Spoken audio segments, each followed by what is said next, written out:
Morning. Steve Holden here, coming to you today on our COVID-19 project. This is a construction defect today. It's a big industry, obviously, and there's been a lot of problems in there. I think it's second behind nursing homes in COVID outbreaks. So it's very important. So welcome to our program. This is episode starting at the 8 a.m. Pacific time, 11 a.m. Eastern time. We've done a lot of research and writing on this. In fact, we found out yesterday that a university wants to publish our article that you'll find online about COVID. It's the most complete and accurate that they've had submitted to them. So we're very pleased with that. Elisa Hopkins from our office has led that project. If you have any questions, there's a Q&A on your board there. We always end up with a lot more questions than we can answer, but we go to our website and we do answer those. We also, if you have a call and want a free curbside consult, we'll give you our best information at that time. And we, like I said, we really keep up on those things. The beard, if any of you know me, I didn't normally have a beard, but I started growing it on March 15th when we all went home. And we're still at home. Our office will probably be home till September 1st. We're keeping an eye on it, seeing what we're doing.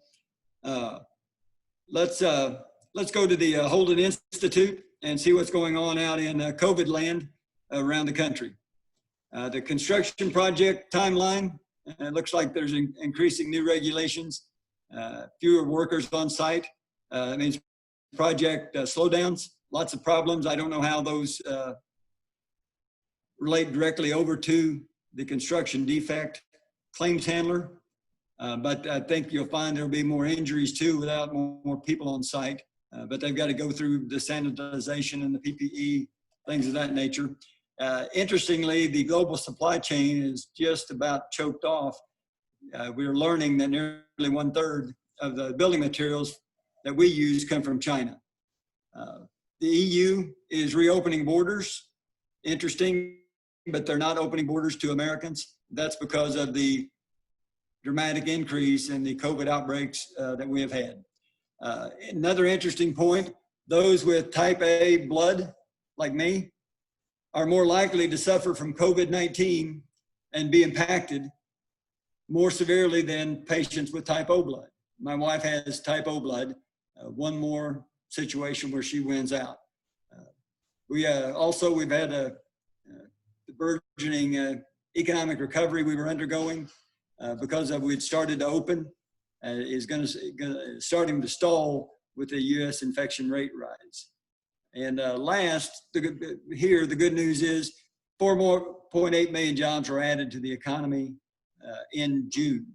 And that's the largest monthly gain since the Great Depression. I mean, we had a lot of people off. It's 11.1%, down from our high of 14.7% in April. It'll be interesting to see. You just look at these other charts next, because I want to kind of run through some charts for you before we get to the program. Here's why the European Union didn't want us vacationing there with our dollars. If you look at the graph, what I call the pink line was showing how the European Union was going up first and highest, and then we came in behind it in around March 15th, about the time we came home, a little after, and then we peaked.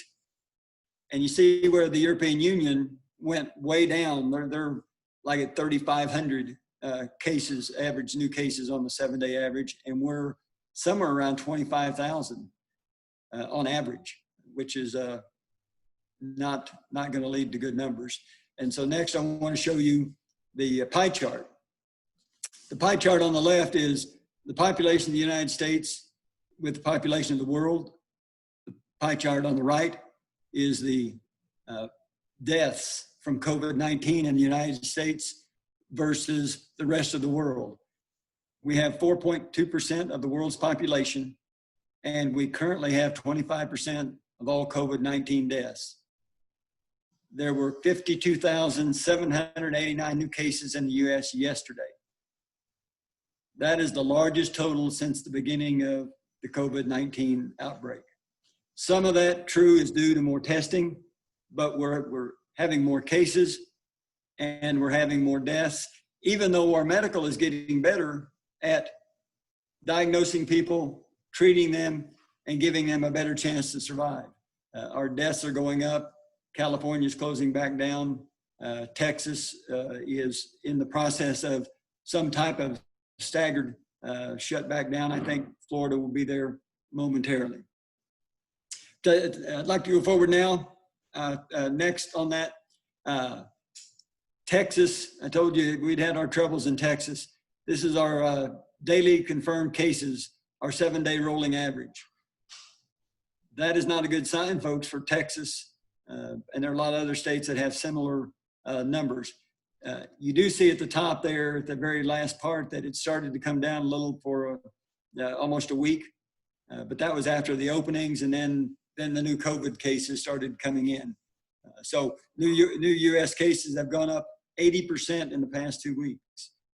I bring you all this news so we understand we're not out of the woods and how it's going to affect us personally, how it's going to affect our businesses, how it's going to affect litigation. I probably have had 15 cases set that were supposed to have occurred between about March 1st and August 15th, and not a one of them is going to go.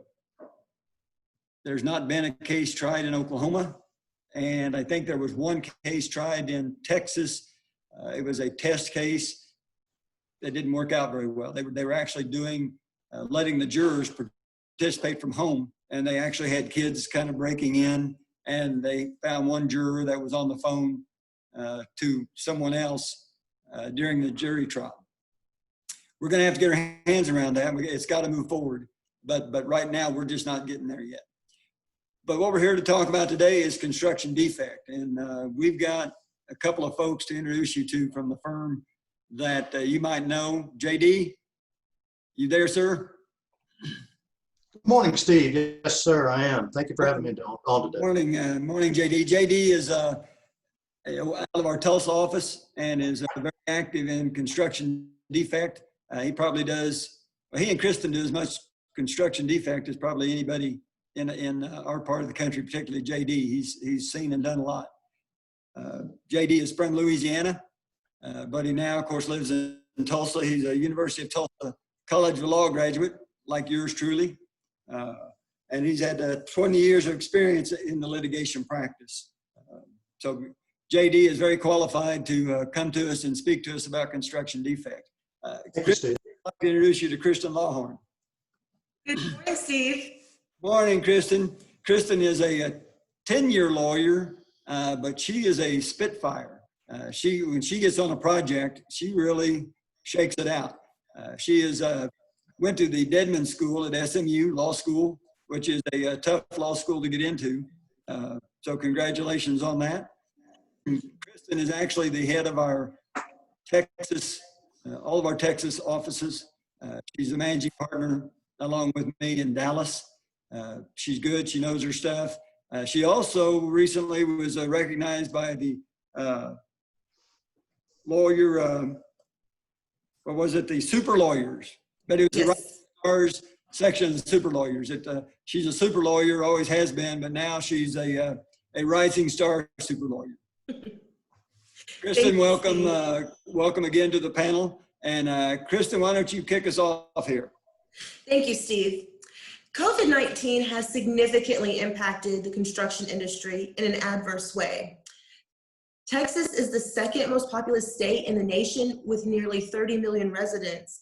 And if you're a Texan, you can vouch for me when I say that construction is going on literally everywhere at all times.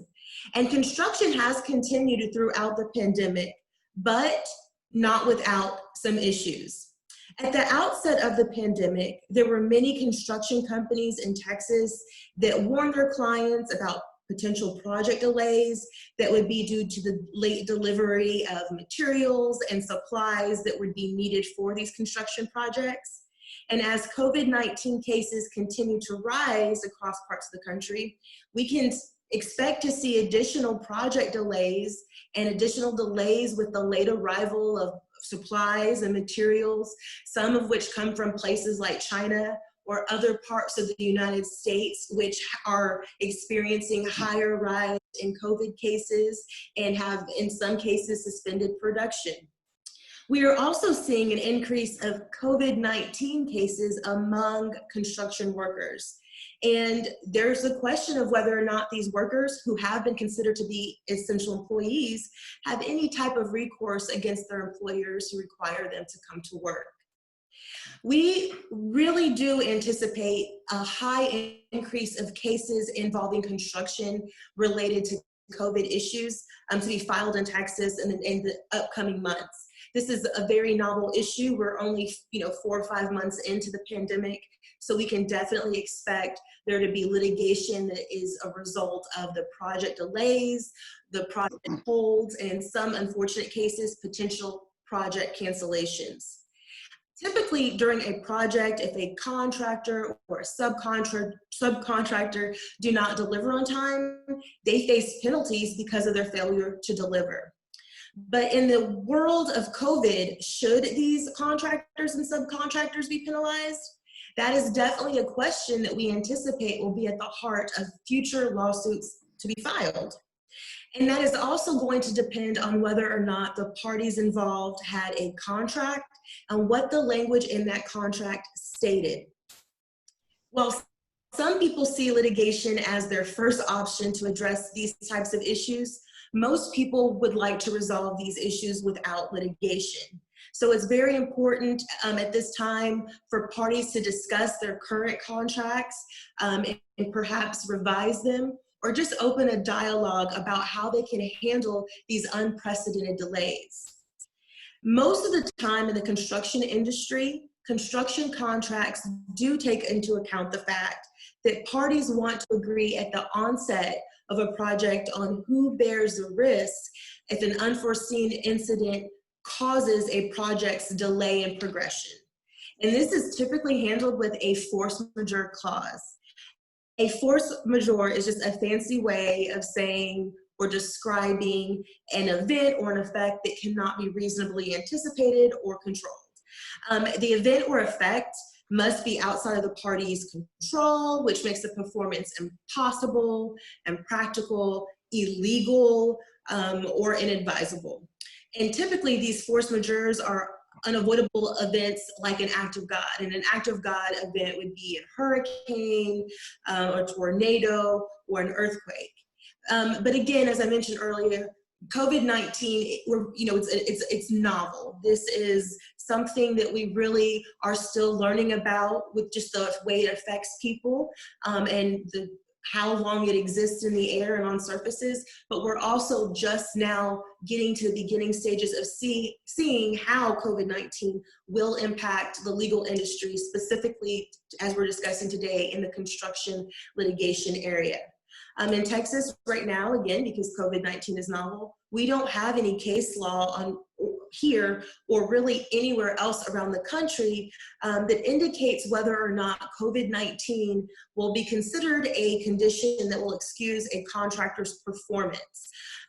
I definitely think that this is something that needs to be addressed with the specific language that you include in your force majeure. Most of the time, as JD will go into talking about in a minute, the force majeure language is very boilerplate and generic. But in the land of COVID, and especially if you want to be able to trigger your clause, it is very imperative that that language be retooled, retweaked, reworded to be very specific to COVID. Or pandemic or a medical health crisis. That type of language, as JD will discuss, is something that should be included in a force majeure going forward. Now, JD, speaking of you, what is your take on force majeures, and how do you think the Oklahoma courts will rule on them? Because here in Texas, before COVID, it was very hard for when a party triggered a force majeure in a contract, most courts decided, yeah, that's not applicable in this situation, and it really doesn't excuse you from your performance. So I anticipate in Texas, as we proceed with COVID going through the litigation system, that we will see increased cases where courts really are going to start to rule that COVID is a condition that does trigger the force majeure and alleviates the party or allows them to not perform or to have a performance delay. And I just want to know, what is your take on how you expect Oklahoma to rule in the future on these types of cases, and how have they typically ruled before COVID? Well, that's a great question. And I think what's going to happen, and it hasn't happened yet, specifically with regard to force majeure, I'll give you a little history. It's been around for a long time. In Oklahoma, as in other states as well, it has been a boilerplate type of clause that people have, contractees have put into their contracts. It's been used quite a lot, but it's been rarely successful. And it's almost always part of a lawsuit with regard to a breach of contract. In the past, that has been related, at least in Oklahoma, but also in other petrochemical producing states, largely in oil company cases. The body of case law out there in general, specifically Oklahoma, is very little. Again, while it has been alleged quite a few times, a decision on a contract or on a project, slow down, delay, hold, it's rarely been successful. And that's the reason for that is a couple of reasons. First of all, no one has been able to, well, very few have been able to prove that something was within the elements of force majeure such that it should apply. First of all, it has several elements, and one of which is notice. The other is foreseeability. The other is it has to have a direct effect on the project itself. And the last one, well, actually there's two more. The next to last one is one of the most important, and that is the fact-specific nature of the triggering event and how it directly relates to the project. All these cases in the past have discussed that. All the cases in the future will discuss that. And there's going to have to be a lot of testimony. There's going to have to be a lot of evidence. You have to be able, if you're going to use it, and I always say if you're going to dust it off, COVID may be a completely proper situation wherein this kind of defense would apply. Usually where people drop the ball in trying to use it as a contract breach defense is notice. Many times they've just stopped working and just abandoned the job. But in every contract, or in the best world, in contracts, you will have a triggering event.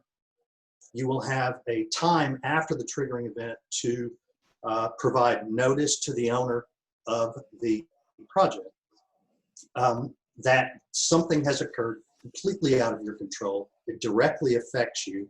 And it's not merely that which makes the project costly. A lot of times it can be, and it has in the past, been more economical to simply breach the contract, because otherwise you might bankrupt yourself based upon things that have occurred during the process of the creation. And again, in Oklahoma, it's largely petrochemicals. They'll start drilling and they'll realize that it's a dry hole, or there's not as much oil or natural gas in the hole where they thought they can horizontal drill, and they realize that they've made a mistake. And simply performing the contract at their loss is not going to be part of a successful force majeure claim.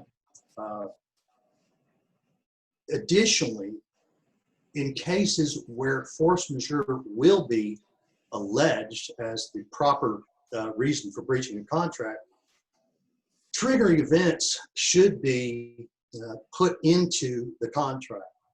I know in residential contracts, at least in Oklahoma, there's largely written, just rarely a written contract between subcontractors and general contractors. I mean, in the cases I've worked on in the past, I don't think I've ever seen one. It's always just handshake, word of mouth, that kind of thing, slap back. In larger commercial aspects, yeah, of course there are. And those usually have a force majeure clause. They have listed out, some of them have listed out specific events. Some have boilerplate general language such as an act of God. But the triggering events are really one of the key aspects to this thing. On March 14th, when the World Health Organization came out and said, okay, we have a global pandemic, we have a global emergency. At that point, I think it can be argued, and certainly should, that if you did become affected by the pandemic directly, and you got to prove that, that would likely be your triggering event. However, we've gone on now for 4 months almost. Any contract after 3/14 needs to be revisited if it isn't already being done. And somebody needs to write in that contract, pandemic. In the past, they would be somewhat more descriptive, but I don't think anybody ever straight up said pandemic, epidemic. They do have health emergency. That is a fairly common aspect of force majeure clauses in contracts, is that they will have a national health emergency. That, in my opinion, that's clearly within the COVID world. And that's because nothing has shut down the American economy like this pandemic since the 1/4 the 1/4 of the U.S. population, or working population, was out of work in the 30s. The SARS, the bird flu, the swine flu, those are honestly, and I'm not trying to minimize them, but those are, comparatively, those are relatively small when it comes to a 14.7% unemployment rate, at least in May. It's gone down some, as Steve pointed out, to around 13. Overall, from May of 2018, just to give you an idea of unemployment, from May of 2018 to May of 2020, there was a rise in March of 2020 from 3% to 14%. 21 million people out of work.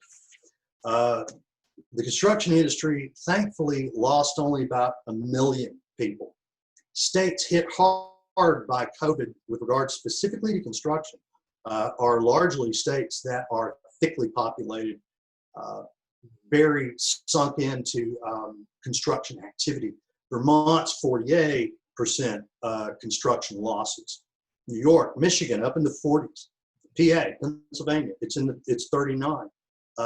It has rebounded some with the release on stay-at-home orders, release on some of the controls. But as you see, with the numbers going back up, the construction industry sees itself as fair game, even though most states have considered them essential functions, and that's a good thing. You can't leave a reactor construction just undone. So there are a lot of ways that force majeure can be used, and it is a saving grace, but you're going to have to do a lot of fact presentation. That's very interesting, JD. I feel like the world of construction, especially in the litigation realm, is going to be forever changed by COVID. In addition to project delays and contractual disputes, there's also issues with the actual employees on the construction sites. COVID has directly affected many construction workers. The Department of Homeland Security has deemed housing a part of our nation's essential critical infrastructure for workforce. True. Accordingly, though some projects have been on hold, home construction in Texas has continued. And that is not without consequence. There have been a very high number of COVID-19 cases among these construction workers. And in Travis County this past Monday on June 29th, general contractors topped the list of clusters for all industries in Travis County outside of nursing homes that have been affected by COVID. And a cluster is defined by Austin Public Health as a workplace with 3 or more positive cases of COVID-19. Some suspect that the number of cases amongst construction workers may be related to the fact that they frequently travel to work sites together. When they're traveling out of town to do projects, they sometimes share hotel rooms. There's typically a common water cooler on site where they're sharing bottles of water. They also share tools and things like that, which could increase their potential exposure. And additionally, there are certain aspects of a construction project that may require the workers to be in very close proximity to one another, where the 6 feet recommended social distancing is not necessarily ideal. However, the Dallas Builders Association has stated that in residential construction, social distancing is inherently built in. They say it's rare for more than 10 workers to be on site at any point in time. And they also say that most of the jobs on the home building projects allow the workers to be within more than 6 feet away from one another. I have been to several construction sites and I don't think that that's always accurate, but there's definitely some sites that may enforce these rules a little bit more. Notably, there is a lack of construction workers wearing masks. Just last week, I made a trip from Dallas to Galveston, and on the way there and on the way back, I went through several construction zones and saw several projects, and not one time did I see any of the workers wearing masks. However, there are now cities all across the state of Texas that have now implemented orders that are very specific to the construction industry, that are inherently worded to allow the employees on these work sites to be in a safe environment. The city of Austin, which is the capital of Texas, has been very proactive about trying to curb the number of COVID-19 cases amongst their workers. Austin has implemented the stay home, mask, and otherwise be safe order that went into effect last week on June 23rd. And that order has very specific language and requirements for the construction industry. And JD, some of the things that this order has outlined for these sites to do is that they require workers on site to wear face masks. They require that sites that have more than 10 active workers stagger their shifts. All of the sites are also required to do morning or beginning of the workday briefings and remind all employees about this COVID-19 safety requirements. And they're also supposed to check all personal protection equipment. They have disposable paper towels and other paper products on site. And one of the things that is notable is that community water coolers are now prohibited. Every construction site I've ever seen typically has a big cooler with, all the water, especially as we're entering the hottest months of the year in Texas, where every day it'll be over 100. Water, ice water is very critical. And now you can still have water on site, but you have to bring your own container. There's no longer going to be a chest of ice water bottles for you to share. They also have stated that all toilets must be clean, sanitary, and operational. To be honest, I think that's something that should go on all the time, even before COVID and certainly afterwards.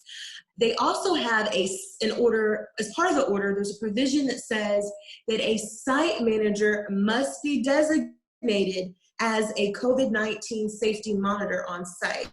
And they must be present the entire time on site that activities are being done.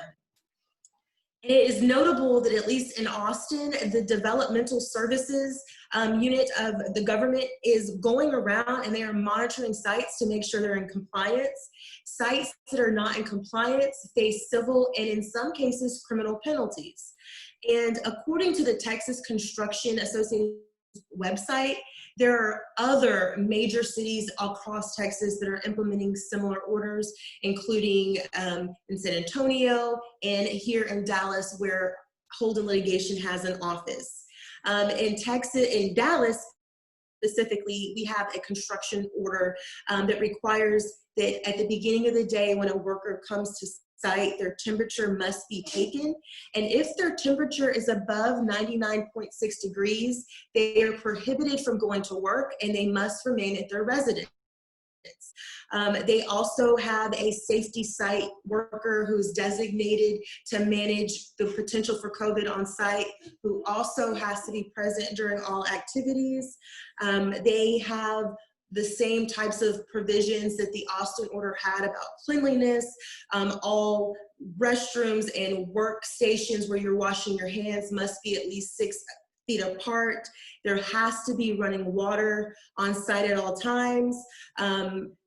There's rest breaks, and if there's an employee who feels that they have been exposed to COVID or they're not feeling well, they are allowed to allow their employer to know that without any recourse. A violation of this order can result in a misdemeanor, which is punishable by a fine. And JD, have you seen similar orders in any of the cities in Oklahoma, and what has been the response to some of that? Well, that's a great question. And here's something to consider. And this actually is what makes the practice of construction, in addition to the representation of those who work in that field,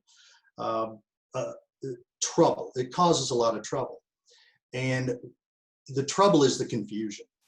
While the CDC has come out with guidelines as to how to keep places safe, OSHA has adopted its the CDC's guidelines for work sites. Those are not mandates necessarily. Where you get mandates from the states and even the cities where these projects are transpiring. And if a city has a shutdown order like Tulsa or Oklahoma City or Kansas City or Rantoul, Illinois, you're not going to be able to operate in the same manner that you would have done prior to March of this year. You're going to have to adapt. So by having individuals who are in charge of, like the COVID contact person, the COVID czar, if you will, you're going to have that person familiarize themselves with the local rules. It's almost like practicing law in other jurisdictions that which you're not an original member of. If I go down to Cherokee County, or if I go down to Comanche County, I'm going to have to familiarize myself with the local rules. It's almost like they're in the lawyer world because construction companies, construction subcontractors are going to have to familiarize themselves with the local restrictions. They vary from state to state, from city to city, and from county to county, which makes it incredibly difficult. One of the things that I would like to say about Oklahoma so far is that Oklahoma has largely had very little controls on its contractors when it's come to this COVID world. And it's pretty much always been an essential undertaking. There's been very little spoken to it directly. And even in the list that the Cybersecurity and Infrastructure Security Agency that the federal government maintains, it doesn't even list, quote, construction as a key sector. However, in the key sectors that are listed, construction always comes out and it branches off into a way of supporting that key sector. So largely in Oklahoma, hadn't been a whole lot of shutdowns. In fact, in many states, there haven't been a lot of shutdowns. In Arkansas, there's been none. But that's because they don't have a lot of restrictions in place. Where the restrictions are in place, the more stringent the restrictions, the worse the world is for construction. Like I was saying earlier, New York, Vermont, Pennsylvania have had very strict shutdown rules, traveling, and construction has suffered greatly. I think one of the things that I wanted to say with regard to construction versus construction defect, construction defect itself usually occurs on the back end of construction, or maybe at least it's described and identified on the back end. It's rarely identified and experienced on the front end. So one of the ways that COVID will likely affect construction through a defect is likely an allegation somewhere in the future where we were understaffed because the government said we couldn't have that many people on site, because the government put tariffs on raw materials. We could not get the kind of things that we wanted to use, so we used some secondary project material that could cause a defect. So a defect in construction can be directly caused by COVID, but it's not going to be on the front end. It's going to be somewhere down the road where somebody opens the door and it flies off into their face, or somebody gets in an elevator and it drops with no brake. That's the kind of thing that you're going to experience with regard to a quote defect versus largely what is a construction contract issue. There are going to be more contract issues than there are negligent defects. And again, logistical problems have caused that. Some will make it to court. Likely best if when you see a problem, immediately get with the owner of the project. They may be having the same problems you are. Well, obviously, that's obvious. They're going to be having the same problems you are. Like you were saying, there's been some common sense measures. There have been some common sense measures taken, increased hygiene, staggering shifts, that kind of thing. But the good thing, at least what's kept construction going, even though the numbers are up with regard to the type of work they do being a cluster, the construction world has been using PPE since the 1800s. One of the things I actually do is collect antique safety glasses. And we've been wearing safety glasses for 200 years in construction. Respirators and masks, those are required in many sites for every worker. So we're used to wearing them, and we're used to operating within that parameter of protecting ourselves. Social distancing as well. That's a positive. You definitely want to social distance from a D5 Caterpillar track. Those are things that we know. We know those things in the construction world. Getting back to the force majeure. Force majeure is not the only defense to a contract breach based upon something else.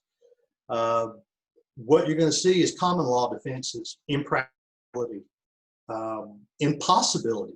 Those are what we call common law contract defenses that have developed during the course of contracting projects. If you don't have a force majeure clause, then the courts are going to look to the common law, case law, that kind of thing. But simply, I have to say, simply because something becomes, quote, more expensive to do through a project, that's not going to just give you a pass. It's not going to be able to do so. Yeah, JD, I just think that as we discussed earlier, like there's going to be so many changes in the construction industry because of COVID, and I'm really interested in watching to see how this affects and impacts litigation. It was really interesting to know when I was kind of preparing for today, some of the protocols that they now have on the work sites, like cleaning the restrooms and things like that. You would just have inherently expected that those things would have been in place before COVID, but that's the world we live in now. And I think that in general, this might be a very good thing for construction workers because there will be more safety going forward, probably in all sorts of areas within a work site. So I think right. One of the aspects of recovering from something like this can be paralleled to the Great Depression. Construction brought us out of the Great Depression along with an unfortunate World War, but by the government reinvesting in its infrastructure, that is one of the most important aspects of keeping our industry alive. And when I say our, I mean the construction industry, is government reinvestment in infrastructure. UK Prime Minister Boris Johnson believes he can work himself out of this pandemic slowdown. And he's not all wet in that regard. I think the United States needs to follow that prescription as well. I tend to agree with you. You know, we're gonna see how this all works. One thing that I was kind of questioning is, you know, you'd mentioned earlier that although COVID-19 has had an impact on the construction industry as a whole, it has not affected the construction industry as much as it has some of the other industries. Sure. But we also see, especially in Texas, and I think that Oklahoma is seeing the same upward trend in cases. Do you think that that could potentially impact the construction industry? If we have, you know, 7,000 to 8,000 cases, you know, per day in Texas, does that inherently affect the construction industry? When are you going to be closing down sites? Are we going to have further delays? And so I guess the question I have for you is that although the construction industry seems to be fairly stable, do you think that as we continue throughout this pandemic, that will change? Quickly, yes, and it's going to increase and decrease. In April, March and April, we lost 1 million people in the construction industry. For various reasons. And you can go down the rabbit hole for those reasons. However, in April and May, actually those numbers went back up, but they only went back up a half. They only went back up 465,000 from 900,000 people. And that was directly related to the releasing of controls and restrictions on the population. It follows that. Construction follows it. So yeah, it's going to be a roller coaster until somebody is successful in getting this within the control. Thank you, JD. Thank you, Kristen. Thank you, Steve. I appreciate it. Thank you, Steve. Yes, we've got a lot of questions, and I wanted to, one of them, the first one is interesting. And it says, is it true that the crane is the state bird of Texas? What's so funny? My personal experience, like it should be with all the construction that's going on in Texas, all over the place, all the time. Certainly not the sandhill crane. Yeah. What is the state bird of Texas if it's not the crane? It is the mockingbird. All right. Gosh, law school was good to you. Yes.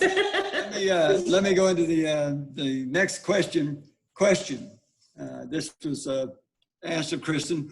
Why are COVID-19 infection rates so high among construction workers? Well, Steve, that's a little bit about the reason is a little bit of something I touched upon earlier. When you have these work sites, it's not necessarily on the site where there's an increased potential for infection.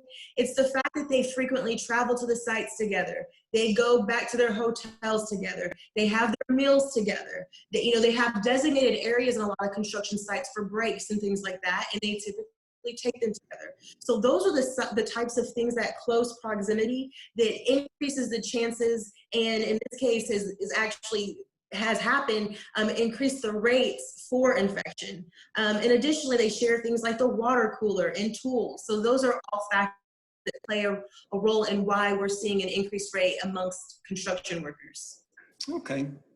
JD, here's one for you. Someone wants to know what the interplay is between the Paycheck Protection Program and construction defect, how that will have some effect on working their claims. I think that the PPP, as it's called, was a federally designed program developed largely for employers, and specifically in the construction field and supply line field, that would allow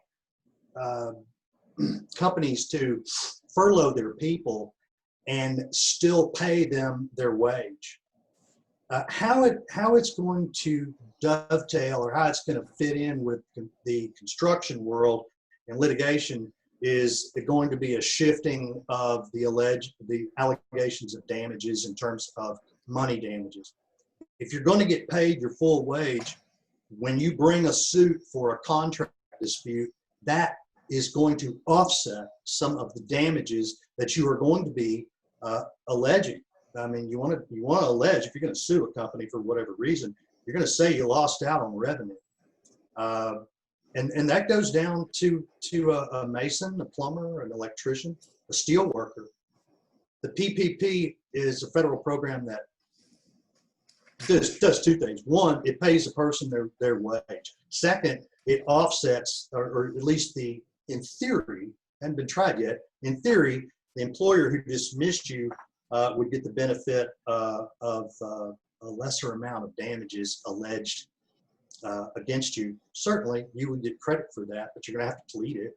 It's like an overpayment in workers' comp, TTD, not PPD, TTD largely.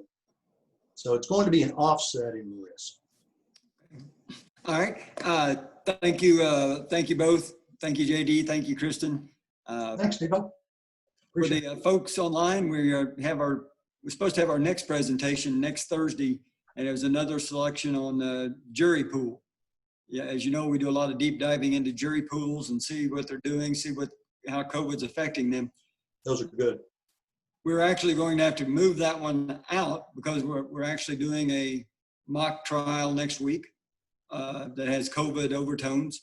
Not that we could come back and talk about it the week after with any great amount of information, because it's an ongoing case. But it will give us a lot of information of how juries are going to respond in the days of COVID once they get a chance to respond. Ladies and gentlemen, it is the almost the 4th of July. I'm in my red, white, and blue. We're anxiously awaiting it. It's going to be just a small family 4th of July, and I hope everybody stays safe. Wear your mask. Let's keep whittling away at this COVID deal so we can all get back to work without worrying about losing our loved ones. We did have one member of one of our attorneys turned up with COVID last week, and that's been our first interaction here at the firm. So we've been lucky, but we won't remain lucky, and most people out there probably won't either. So folks, we will let you get back to your day. We appreciate you listening in, and we will be back with you week after next. Absolutely.